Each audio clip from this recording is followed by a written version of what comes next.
Welcome to கல்வி IAS academy YouTube channel. 1st February 2024 Tamil current affairs analysis பார்க்க போகிறோம். எக்ஸாமுக்கு தேவைப்படக்கூடிய முக்கியமான குறிப்புகள் இந்த வீடியோவில் இருக்க போகுது. ஸோ ஃபஸ்ட் நியூஸ் பாருங்கள். ஜார்க்கண்ட் ஹேமந்த் சோரன் கைது. சட்டவிரோத பணப்பரிவர்த்தனை வழக்கில் அமலாக்கத்துறை புதன்கிழமை சுமார் 7 மணி நேரம் விசாரணை நடத்தியதைத் தொடர்ந்து ஜார்க்கண்ட் முதல்வர் பதவியை ஹேமந்த் சோரன் ராஜினாமா செய்தார். அதன் பின்னர் அமலாக்கத்துறையினர் அவரை உடனடியாக கைது செய்தனர். புதிய முதல்வர் யாருங்கிறதும் கொடுத்துருக்காங்க பாருங்க. சம்பயி சோரன். ஹேமந்த் சோரனின் ராஜினாமாவை ஆளுநர் சிபி ராதாகிருஷ்ணன் ஏற்றுக்கொண்டதை அடுத்து புதிய முதல்வராக தேர்வு செய்யப்பட்ட போக்குவரத்து துறை அமைச்சர் சம்பயி சோரன் 47 எம்எல்ஏக்களின் ஆதரவுடன் ஆட்சி அமைக்க உரிமை கோரினார். நெக்ஸ்ட் நியூஸ் பார்க்கலாம். குடியுரிமை திருத்த சட்டத்துக்கு அனுமதி இல்லை என்று முதல்வர் மு.க. ஸ்டாலின் அவர்கள் உறுதியளிச்சிருக்காங்க. இந்தியாவில் அடுத்த 7 நாட்களுக்குள் குடியுரிமை திருத்த சட்டம் அமல்படுத்தப்படும் என்று மத்திய இணையமைச்சர் சாந்தனு தாக்கூர் கடந்த சில தினங்களுக்கு முன்பு கூறினார். இதற்கு பல்வேறு கட்சிகளும் கடும் எதிர்ப்பு தெரிவிச்சிருக்காங்க. இதற்கு கண்டனம் தெரிவிக்கிற வகையில் எக்ஸ் வலைதளத்தில் முதல்வர் மு.க. ஸ்டாலின் செய்தி வெளியிட்டிருக்காரு. 7 நாட்களில் மேற்கு வங்கம் மட்டுமல்லாது இந்தியா முழுவதும் குடியுரிமை திருத்த சட்டம் நடைமுறைப்படுத்தப்படும் என்று பாஜகவை சேர்ந்த மத்திய இணையமைச்சர் ஒருவர் கூறியிருக்கிறாரு. ஆனால் அதற்கு அனுமதி இல்லை என்று முதல்வர் மு.க. ஸ்டாலின் அவர்கள் தெரிவிச்சிருக்காங்க. நெக்ஸ்ட் நியூஸ் பார்க்கலாம். ஒளி வெள்ளத்தில் அணிவகுத்த கடலோர காவல்படை கப்பல்கள். இந்திய கடலோர காவல்படையில் 48வது தொடக்க தின விழாவையொட்டி கடந்த ஒரு வாரமாக பல்வேறு சிறப்பு நிகழ்ச்சிகள் நடைபெற்று வருகின்றன. 2 தினங்களுக்கு முன்பு சென்னைக்கு அருகாமையில் அமைந்துள்ள பல்வேறு மீனவ கிராமங்களைச் சேர்ந்த அணிகள் பங்கேற்ற கைப்பந்து போட்டிகள் ராயபுரத்தில் நடைபெற்றது. இதனைத் தொடர்ந்து புதன்கிழமை மெரினா கடற்கரை அருகே பல்வேறு சிறப்பு நிகழ்ச்சிகளுக்கு கடலோர காவல்படை ஏற்பாடு செய்திருந்தது. Next news. இல்லம் தேடி கல்வி திட்டம் ரூபாய் 100 கோடி ஒதுக்கீடு. இல்லம் தேடி கல்வி திட்டத்திற்கு ரூபாய் 100 கோடி ஒதுக்கீடு செய்யப்பட்டு அரசாணை பிறப்பிக்கப்பட்டுள்ளது. தமிழகத்தில் கரோனா காலகட்டத்தில் 1 முதல் 8ஆம் வகுப்பு வரையிலான மாணவர்களுக்கிடையே ஏற்பட்ட கற்றல் இடைவெளியை சரி செய்கிறதுக்காக தான் பள்ளி கல்வித்துறை இல்லம் தேடி கல்வி அப்படிங்கிற திட்டத்தை கொண்டு வந்தாங்க. இதற்காக அப்போதே கோடிக்கணக்கில் செலவிடப்பட்டுச்சு என்பது குறிப்பிடத்தக்கது. நெக்ஸ்ட் நியூஸ் பார்க்கலாம். பெருந்துறையில் ரூபாய் 400 கோடியில் புதிய ஆலை. முதல்வர் மு.க. ஸ்டாலினிடம் ஸ்பெயின் நிறுவனம் உறுதியளித்துள்ளது. ஈரோடு மாவட்டம் பெருந்துறையில் ரூபாய் 400 கோடி முதலீட்டில் குழாய்கள் இணைப்புகளை உற்பத்தி செய்யும் தொழிற்சாலைகளை நிறுவ ஆர்வத்துடன் இருப்பதாக ஸ்பெயின் நாட்டின் ரோக்கா நிறுவனம் முதல்வர் மு.க. ஸ்டாலினிடம் தெரிவித்துள்ளது. Next news. 25 கோடி பேர் வறுமையிலிருந்து மீட்பு என்று குடியரசுத் தலைவர் அவர்கள் தெரிவிச்சிருக்காங்க. இது குறித்த செய்திகளை பார்க்கலாம். நாடாளுமன்ற கூட்டத்தில் குடியரசுத் தலைவர் பெருமிதமாக ஒரு செய்தி சொல்லியிருக்கிறாங்க. அதுதான் 25 கோடி பேரை வறுமையிலிருந்து மீட்டதான தகவல். குடியரசுத் தலைவருக்கு இணையாக தமிழக செங்கோலுக்கும் மரியாதை அளிக்கப்பட்டுள்ளது. புதிய நாடாளுமன்றத்தின் 1வது கூட்டத்தில் உரையாற்ற வருகை தந்த குடியரசுத் தலைவர் திரௌபதி முர்முவிற்கு இணையாக தமிழக செங்கோலுக்கும் மரியாதை கிடைத்தது. மேலும் நாடாளுமன்ற கூட்டத்தில் குடியரசுத் தலைவர் அவர்கள் பல்வேறு செய்திகளை பகிர்ந்திருக்கிறாங்க. அது என்னங்கிறத பார்க்கலாம். உள்நாட்டு பாதிப்பு, ஜம்மு காஷ்மீருக்கு சிறப்பு அந்தஸ்து ரத்து செய்யப்பட்டது தொடர்பாக பல்வேறு சந்தேகங்கள் நிலவியிருக்கு. ஆனால் தற்போது அவை வரலாறாக மாறியிருக்குன்னு தெரிவிச்சிருக்காங்க. அதே மாதிரி பயங்கரவாதத்திற்கு தகுந்த பதிலடியை இந்திய இராணுவத்தினர் அளிச்சு வர்றாங்க. உலக அளவிலான பயங்கரவாதத்தை எதிர்ப்பதற்கும் இந்தியா குரல் எழுப்பி வருகிறதுன்னு சொல்லியிருக்காங்க.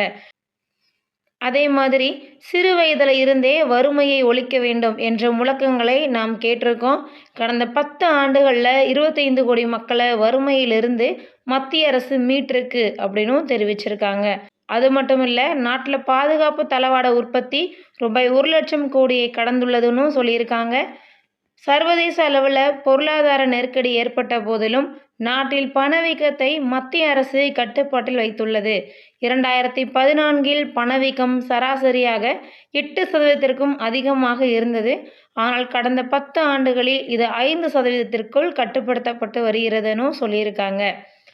மேலும் பார்த்தீங்க அப்படின்னா, மகளிர் இடஒதுக்கீடு மசோதா 30 ஆண்டு கால காத்திருப்புக்கு பிறகு இந்த மசோதாவை நிறைவேற்றியதற்காக அவங்க பெருமைப்பட்டிருக்காங்க. அதே மாதிரி வருமான வரி கணக்கு தாக்கல் செய்வோருடைய எண்ணிக்கையும் அதிகரிச்சிருக்கு என்பது குறிப்பிடத்தக்கது. அதே மாதிரி வராக்கடன் என்பது குறைந்துள்ளது. நெக்ஸ்ட் ஒன் பார்த்தீங்க அப்படின்னா, உலகத்தில் 2வது பெரிய கைபேசி உற்பத்தி நாடாக இந்தியா உருவெடுத்திருக்கு என்பதும் குறிப்பிடத்தக்கது. உலகமே இந்தியாவுடைய எண்ம பரிவர்த்தனை சாதனையை ஒப்புக்கொள்கிறது. வளர்ந்த நாடுகளில் கூட இந்தியாவை போல இது போன்ற அமைப்பு இல்லை. எண்ம இந்தியா இந்தியர்களின் வாழ்க்கையையும் வர்த்தகத்தையும் மிகவும் எளிதாக்கி இருக்கு என்றும் சொல்லியிருக்காங்க. நெக்ஸ்ட் ஒன் பார்க்கலாம். உங்களை தேடி உங்கள் ஊரில் திட்டம் ஒரு வட்டத்துக்கு ரூபாய் 20,000 ஒதுக்கீடு.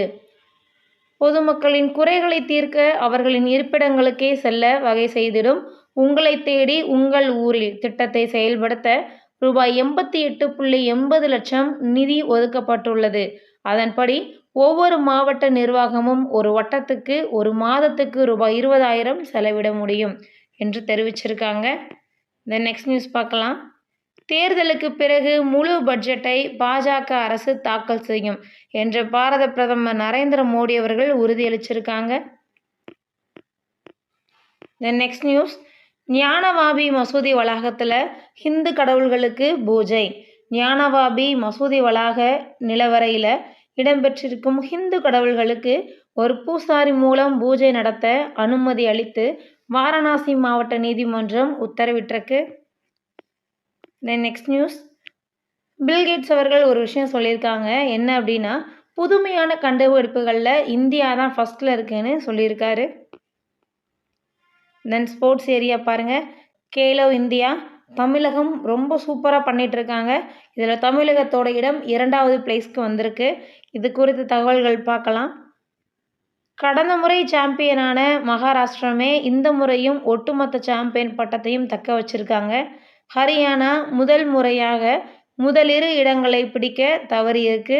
அதே மாதிரி கடந்த ஆண்டு 8ஆம் இடத்தை பிடிச்ச தமிழகம் இந்த முறை 2ஆம் இடத்திற்கு முன்னேறியிருக்கு. மாநில போட்டியாளர்கள் 38 தங்கம், 21 வெள்ளி, 39 வெண்கலம் என 98 பதக்கங்களை வாங்கியிருக்காங்க. ஸோ இது குறித்த மேலும் அடிப்படையான தகவல்களை பாருங்கள். இது 6வது கேலோ இந்தியா போட்டி ஜனவரி 19ஆம் தேதி சென்னையில் தொடங்குச்சு. 36 மாநிலங்கள் மற்றும் யூனியன் பிரதேசங்களில் இருந்து 18 வயதுக்குட்பட்ட சுமார் 5500 வீரர்களும் வீராங்கனைகளும் இதில் பங்கேற்றாங்க. சென்னை, கோவை, மதுரை, திருச்சி ஆகிய 4 நகரங்களில் இந்த போட்டி நடைபெற்றுச்சு. டென்னிஸ் ஆடவர் ஒற்றையரில் தமிழகத்தின் ரத்தின் பிரணவ் மகாராஷ்டிரத்தின் சேர் சமீர் வாரிக்கை வீழ்த்தி தங்கப்பதக்கம் வாங்கியிருக்காரு.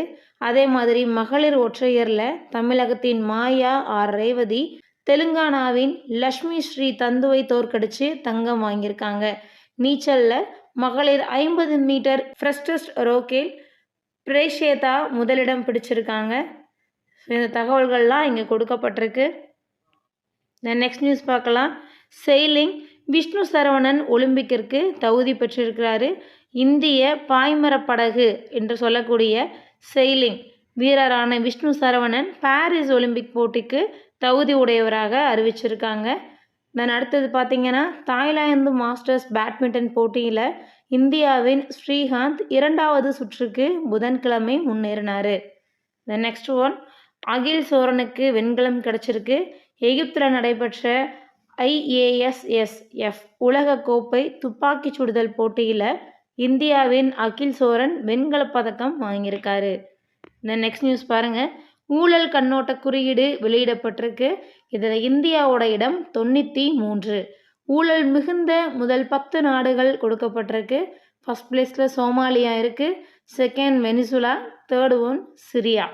அதே மாதிரி ஊழல் குறைந்த நாடு அப்படின்னு பார்த்தீங்கன்னா அதுவும் ஒரு 10 நம்பர் இருக்குது. இதில் ஃபர்ஸ்ட் பிளேஸில் இருக்கிறது Denmark. Okay, second one Finland, 3rd one New Zealand. Next news. ஊராட்சிகளுக்கு விளையாட்டு உபகரணங்கள் பிப்ரவரி 7 திருச்சியில் திட்டம் தொடக்கம் என்று அமைச்சர் உதயநிதி ஸ்டாலின் அவர்கள் தெரிவிச்சிருக்காங்க. கேலோ இந்தியா இளையோர் விளையாட்டு போட்டியை சிறப்பாக நடத்தி காட்டியிருக்கிறாங்க. இந்தியாவின் விளையாட்டு தலைநகர் தமிழ்நாடு என்ற தகுதியையும் அடைய கேலோ இந்தியா மூலம் நாம் மீண்டும் நிரூபித்திருக்கிறோம் என்று அவர் பேசியிருக்கிறாரு. இதோட இன்னைக்கான கரண்ட் அஃபேர்ஸ் முடிஞ்சிடுச்சு. தேங்க்யூ அண்ட் தேங்க்ஸ் ஃபார் வாட்சிங்.